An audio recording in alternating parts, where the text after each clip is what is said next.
Panibagong araw, panibagong biyahe na naman mga idol. Ngayong araw ngayon may arkila na naman tayo, lipat gamit. Nagsuot na nga tayo ng polo shirt na maroon dahil baka madali tayo ng LTO dahil medyo malayo-layo ngayon yung arkila natin. Kahapon pala nag-inquire sa atin si Madam sa paglilipat ng gamit. Dito pala yung pick-up location sa may gentry papuntang Taysan, Batangas. Sa dami-dami nga na nag-inquire sa atin mga lipat gamit mga idol, si Madam lang yung natuloy. Mabuti na lang talaga kahapon mga idol, nagkasundo kami sa presyo at ito na nga pupuntahan na nga natin ngayon sa pick-up location. Dito lang pala sa Gentry. 7:30 pa nga lang ng umaga mga idol. Paalis na ako dahil alas 8 ng umaga ang call time natin dun sa pagkakarga sa pick-up location. Papunta na nga tayo dyan mga idol para naman saktong alas 8 ay nandun na tayo sa General Trias sa may pick-up location. Shoutout nga pala kay Marivic, Agustin Montela at saka kay Mark Lauro. Sa ibang nagpapa-shoutout, pasensya na kayo. Hindi ko na mahanap yung mga comments nyo. Pasensya na kayo mga idol.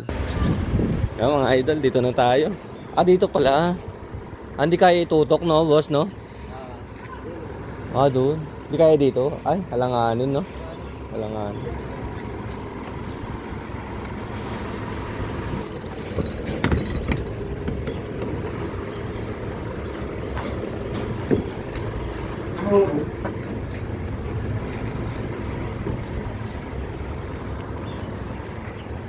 Kakarga, ayun.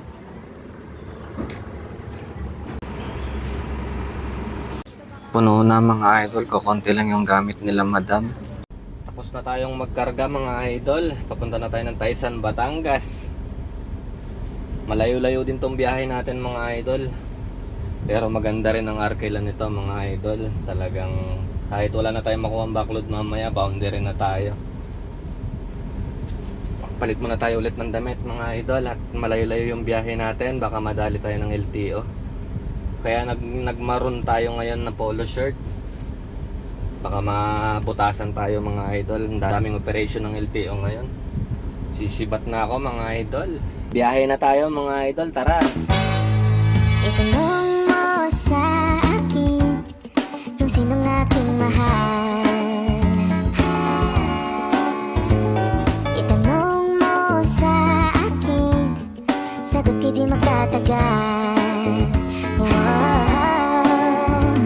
Ikaw lang ang aking mahal. Ang pag-ibig mo'y aking kailangan. Pag-ibig na walang hangganan, ang aking tunay na nararamdaman.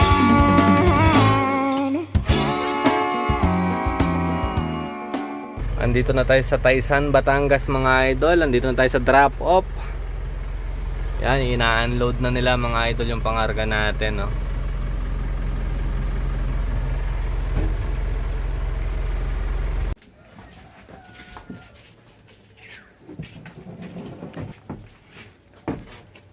Tapos nang i-unload yung mga gamit mga idol dito sa Taysan, Batangas. Mag-aantay pa tayo ng booking dito mga idol. Baka magbabaka sakali tayo na baka makakuha pa tayo ng backload pa uwi. Para talagang paldong-paldo mga idol. Pero pag wala na mga idol, baka gumapang na ako pa unti-unti pa uwi ng Cavite. Hanggang dito na lang yung video natin mga idol. Tatapusin na natin dito dahil masyado na naman mahaba ang video natin. Baka hindi nyo rin tapusin mga idol. Maraming salamat pala sa nag-arkila. Kay Madam, maraming salamat Madam sa tiwala. Hanggang dito na lang yung video natin mga idol. Paalam!